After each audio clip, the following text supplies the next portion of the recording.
সোমবার সাত সকালে বিশালগড় পূর্ব গোকুলনগর দ্বাদশ শ্রেণী বিদ্যালয়ের মাঠে এক যুবকের মৃতদেহ উদ্ধার হয়েছে।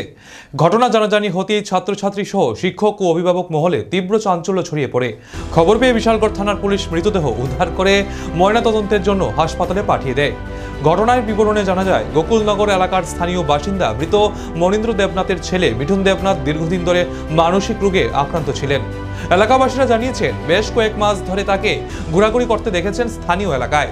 পূর্ব গোকুলনগর স্কুলের পাশেই তার বাড়ি। পুলিশ মৃতদেহ উদ্ধার করে ময়নাতদন্তের জন্য বিশালগড় হাসপাতালে পাঠিয়ে দেয়। জানা গেছে, বাড়িতে তার সৎমা এবং তার ভাই রয়েছে। খুবই দরিদ্র পরিবার হওয়াতে স্কুলের প্রধান শিক্ষক চিন্ময় মজুমদার এবং বিশালগড় থানার ওসি সঞ্জিত সেন মৃতদেহের সৎকারের সাহায্যে হাত বাড়িয়ে দিয়েছেন।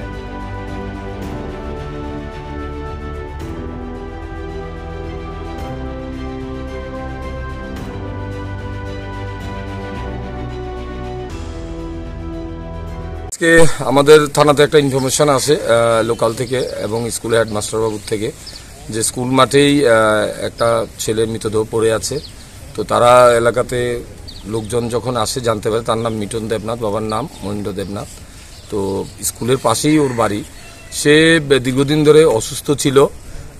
তো কালকে বিকাল পর্যন্ত এখানে যারা খেলাধুলা করেছে অনেকে দেখেছে, বসেছিল এখানে। তো বিকালের পরে সন্ধ্যার দিকে হয়তো যে কোনো সময় সে এখানে মারা গেছেন। তো এই খবর পেয়ে আমরা এসেছি।